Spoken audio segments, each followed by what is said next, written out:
Allier art et foi. Voilà ce que cette jeune artiste influenceuse a su proposer à sa communauté pour les encourager au quotidien. C'est une experte en Bible journaling. Elle est pleine de ressources et de talents. D'ailleurs, elle a créé sa propre boutique en ligne. Mais au-delà de tous ses talents artistiques, cette jeune femme de formation infirmière a su inspirer par sa passion pour la méditation artistique et sa relation avec Dieu, avec beaucoup d'authenticité. Alors, je vous propose qu'on aille s'asseoir sur le plateau de Chat avec Nat avec Andrea Naomi. On y va.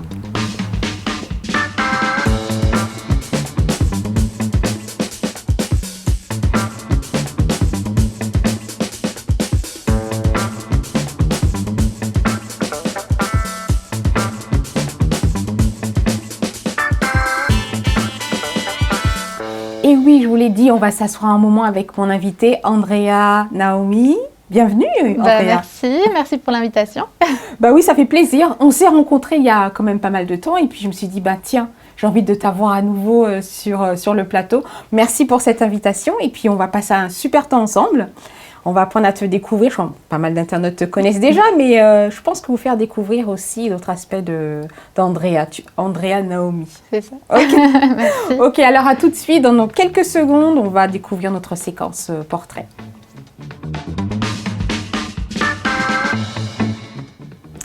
Alors, Andrea, comme d'habitude, j'ai une boîte avec quelques objets qui se trouvent juste là.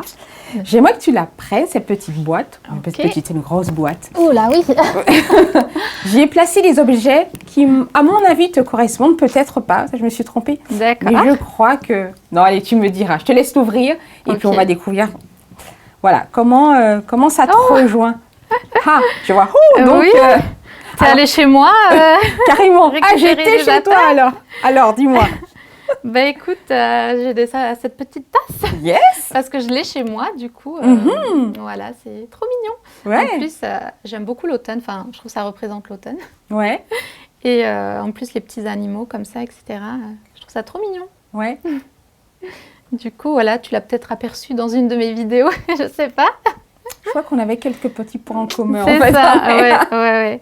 Bah ouais, j'aime trop cette tasse parce que ça représente l'automne, un peu le cocooning, tout ça, ça me représente assez bien, je dirais. Ça te représente bien, tu aimes bien être au chaud. C'est ça, à la maison, avec un petit thé. Et oui, n'est-ce pas, tu me balades des thés, quoi. Oui, exactement. Qu'est-ce qu'il y a encore à l'intérieur de cette boîte? Après, on a un petit carnet, joli carnet, avec un verset ou du moins une petite citation. Parce que les carnets, tu en as chez toi, tu en as beaucoup. Oui, j'aime bien écrire. J'aime beaucoup écrire, j'aime beaucoup tout ce qui est papeterie. Et du coup, j'écris en fait depuis que j'ai 6 ans, comme des petits journaux intimes. Enfin, j'écrivais mes petites journées, etc. Ouais.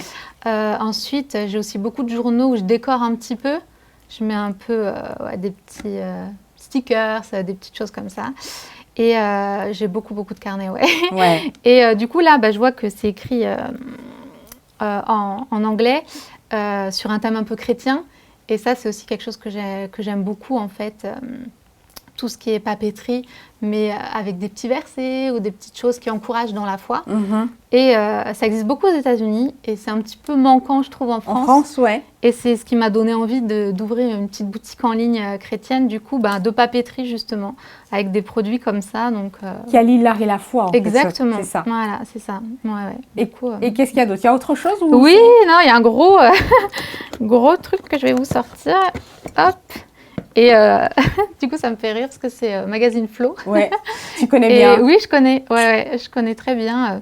C'est un magazine que j'aime bien parce que c'est très artistique. Donc, ça te représente bien, c'est ça, ouais. Il y a beaucoup d'illustrations, puis voilà, des petits articles.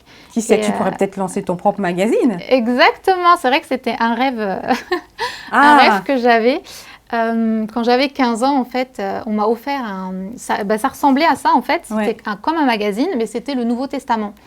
Et ça m'a donné vraiment l'envie d'avoir un magazine moderne qui donne envie pour les jeunes filles en particulier, mais voilà, les jeunes en général. Et mais chrétiens sur la foi, ou du moins avec des articles qui sont avec nos valeurs de la foi. Et j'avais 15 ans à ce moment-là, donc voilà, peut-être qu'un jour ça se réalisera. Mais du coup, c'est vrai que c'était un rêve parmi tant d'autres. Alors, les rêves sont faits pour être accomplis. Exactement. Écoute, qui sait, il y a peut-être une idée là qui vient d'émerger. C'est ça. Ok, bah merci Andrea, on se retrouve pour notre prochaine séquence parce que tu nous as livré quelques petites choses on va en parler ensemble.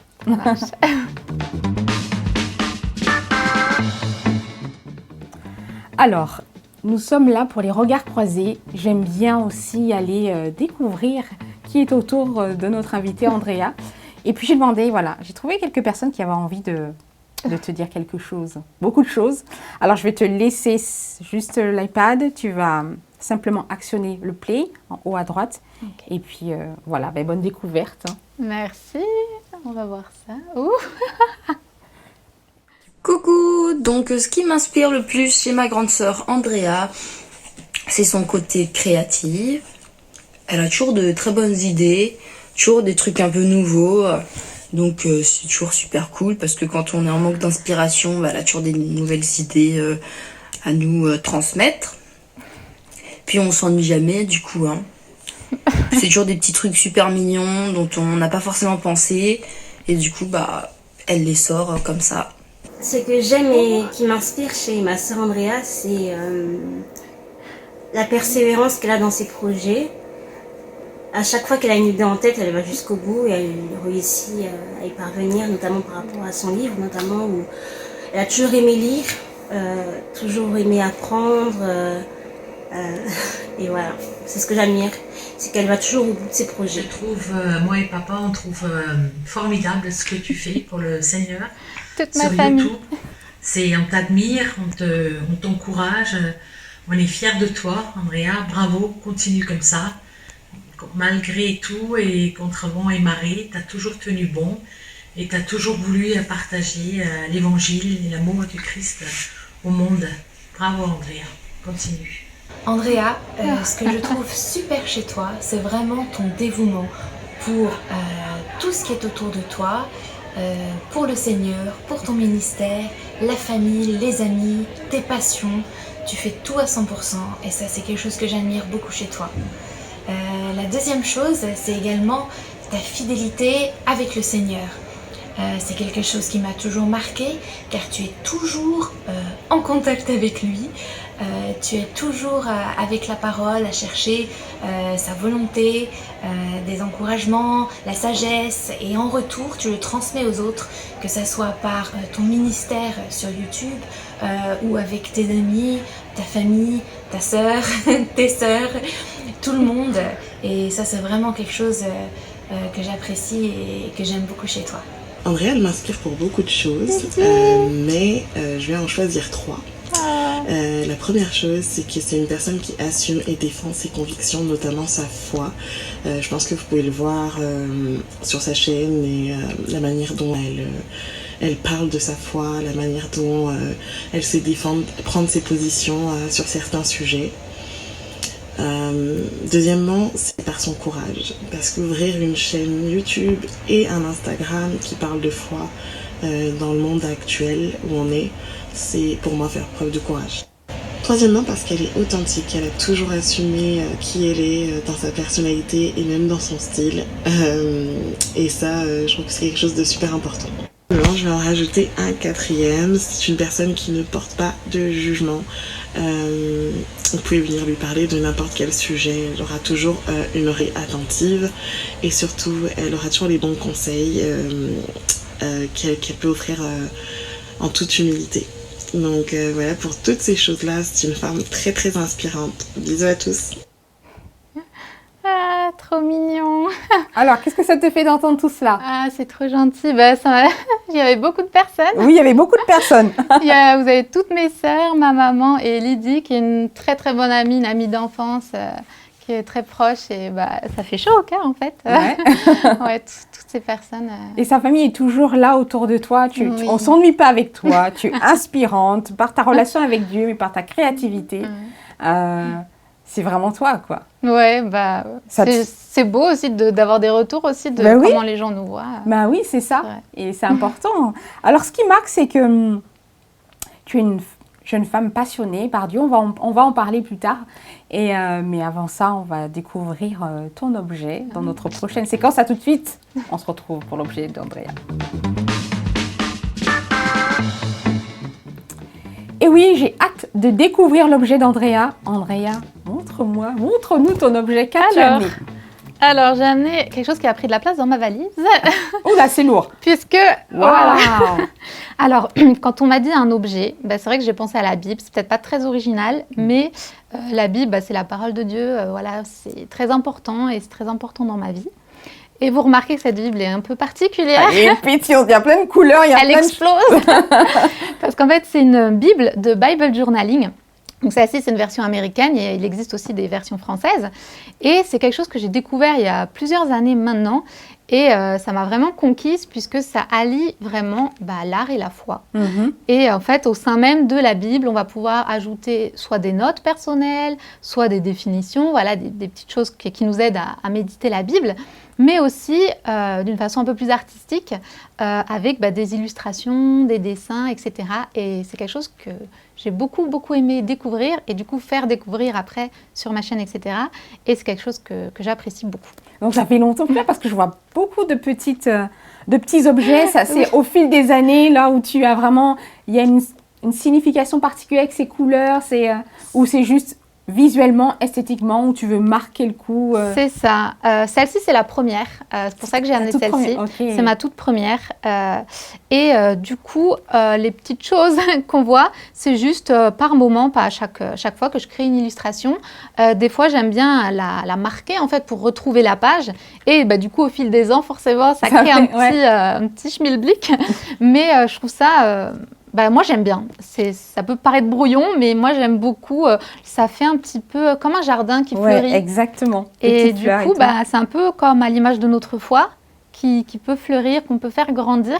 Et j'aime beaucoup l'image. Et puis, les couleurs, c'est parce que j'aime beaucoup toutes les couleurs. Et pour moi, c'est la joie de vivre. Et du coup, voilà, ça représente un peu tout ça. Et l'artiste qui est en toi. En tout cas, ça te représente bien. C'est une très jolie Bible. Merci. Super. On se retrouve tout à l'heure. On va aller pour notre séance cœur à cœur avec toi. À tout de suite.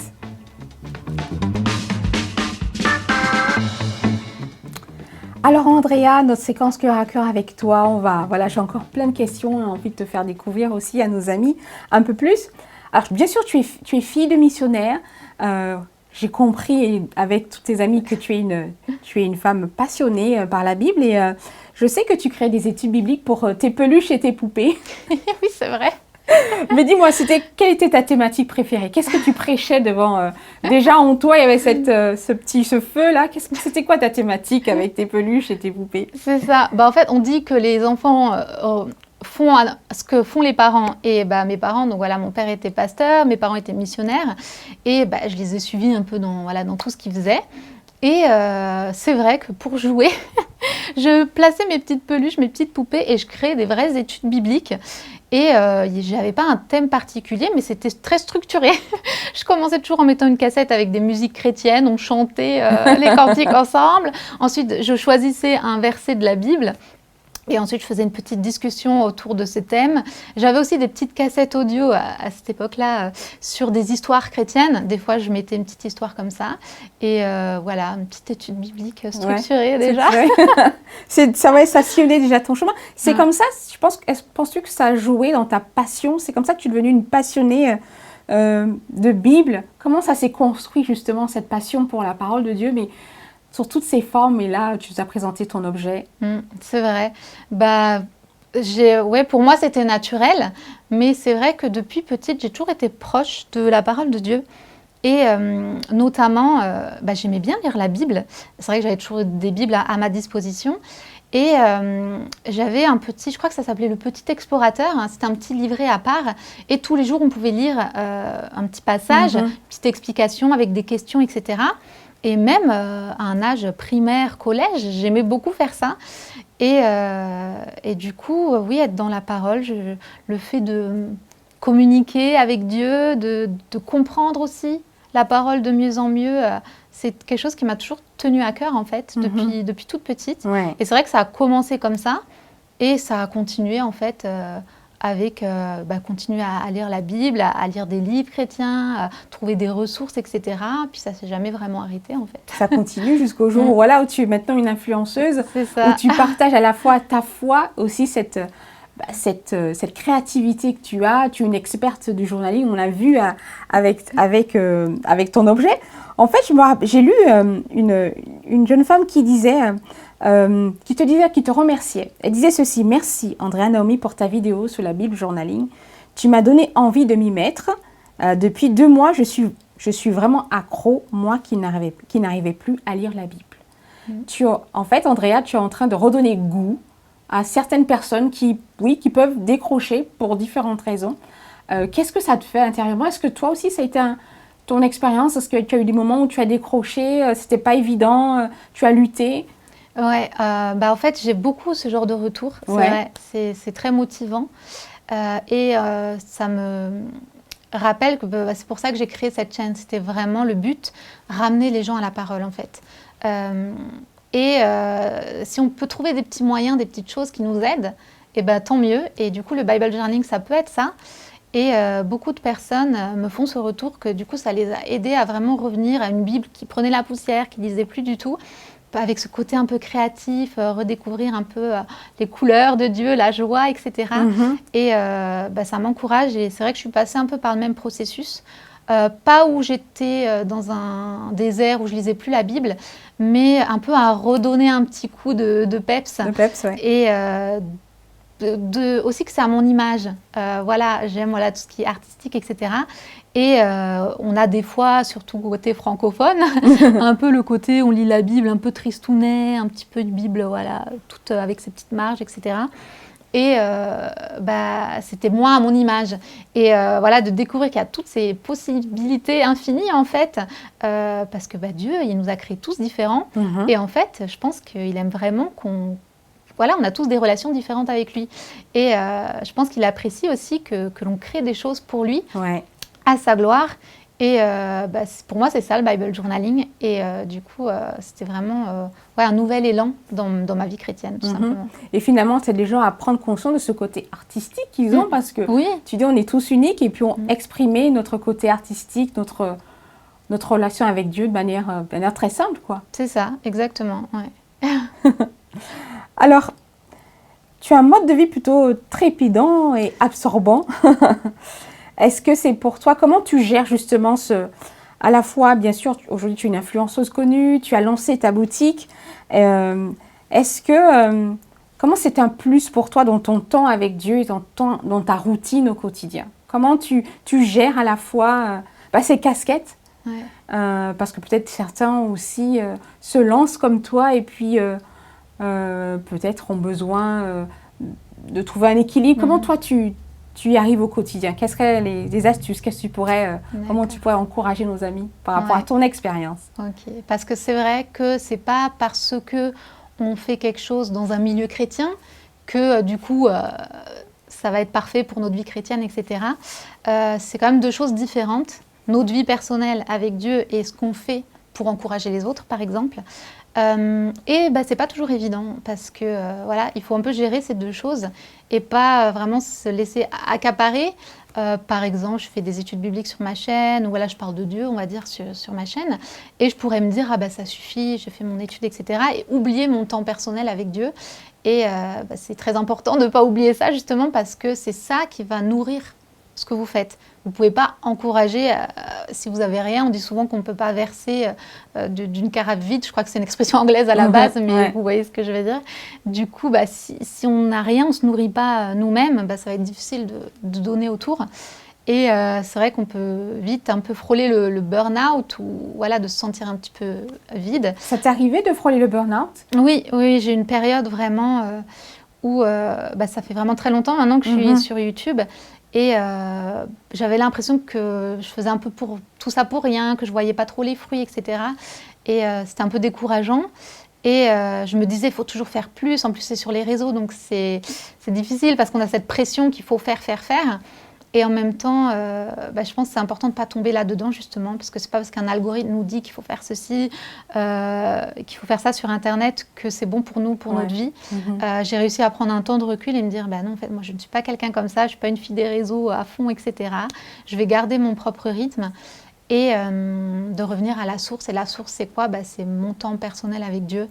Et du coup, mon conseil, si jamais vous avez envie ou vous êtes déjà lancé dans un ministère un peu similaire, c'est de vraiment prendre souvent le temps de prendre du recul pour vraiment vous dire stop, est-ce que ma priorité c'est vraiment Dieu?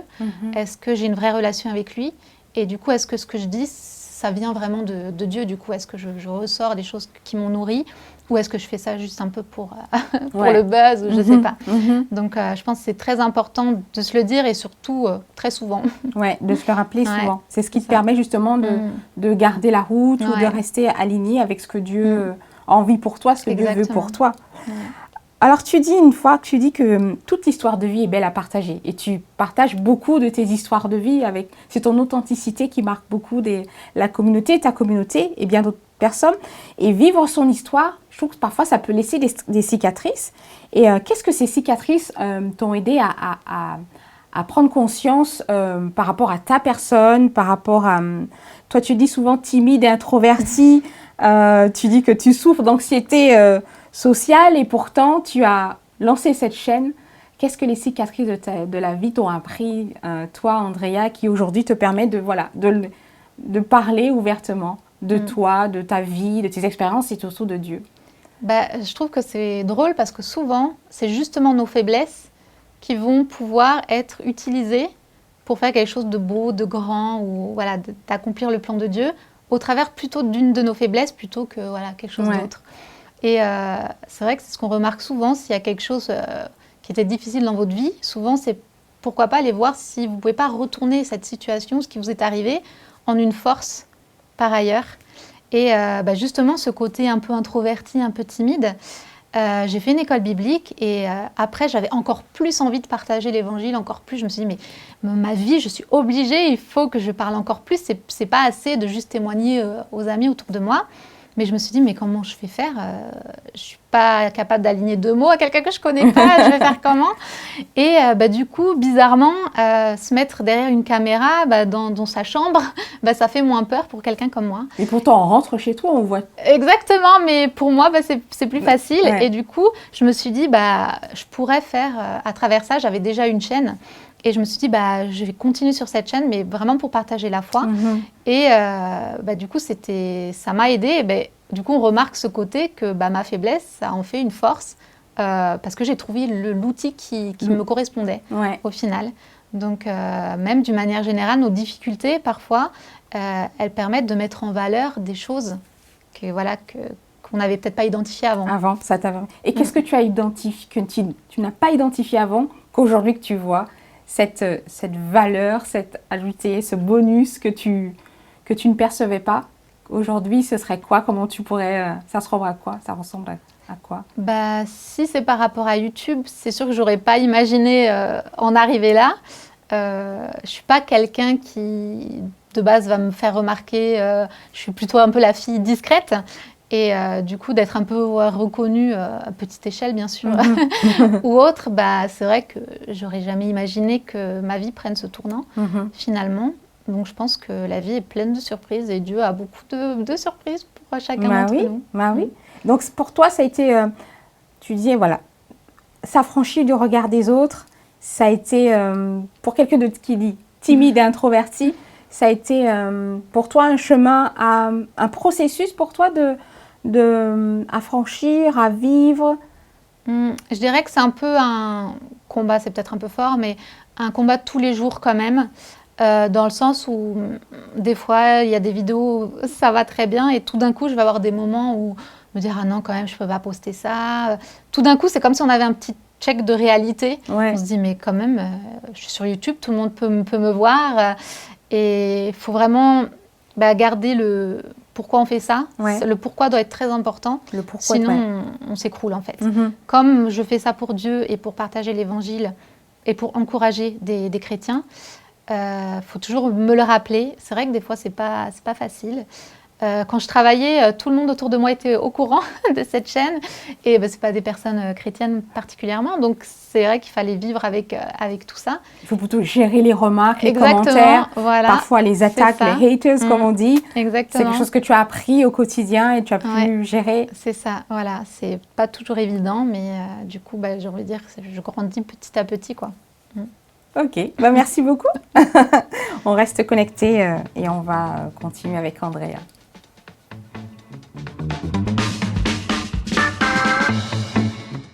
Alors, c'est le moment de notre séance tac au tac. Avec Andrea, est-ce que tu es prête? Du tac au tac. Allez, c'est parti. C'est parti. On y va. Allez, la première question. Quel type de t-shirt préfères-tu? À rayures ou à motif? Un motif. À quoi penses-tu quand tu es seule? Beaucoup trop de choses. Es-tu du matin ou du soir? Du matin. La dernière fois où tu as pensé, oh, c'est pas grave, ce n'est rien. Peut-être tout à l'heure dans le RER. Est-ce qu'il y a un objet qui ne te quitte jamais? Je dirais mon téléphone, mais bon, un peu comme tout le Comme monde. tout le monde. La chose que tu considères comme une corvée? Passer l'aspirateur. Quand tu es de mauvaise humeur, préfères-tu rester seule ou avoir quelqu'un pour te remonter le moral?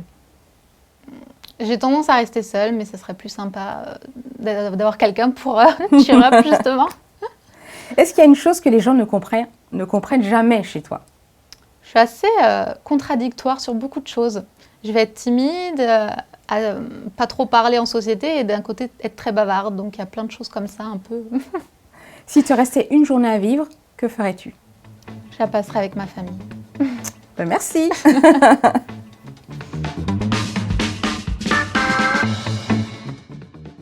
Andrea, c'était une joie de t'avoir avec nous. Bah, merci beaucoup. Ben, le mot de la fin, ce sera pour toi. Je te laisse avec les internautes et puis voilà, tu partages ce que tu veux sur leur cœur. La caméra est juste là, donc voilà, à toi la parole. Merci. Bah, écoutez, j'espère que vous avez apprécié cet petit échange. Et en tout cas, j'espère que ça vous a donné envie de retourner à la parole de Dieu, si c'est peut-être quelque chose que vous aviez un petit peu laissé de côté, réouvrir votre Bible, étudier la parole, pourquoi pas vous mettre au Bible Journaling.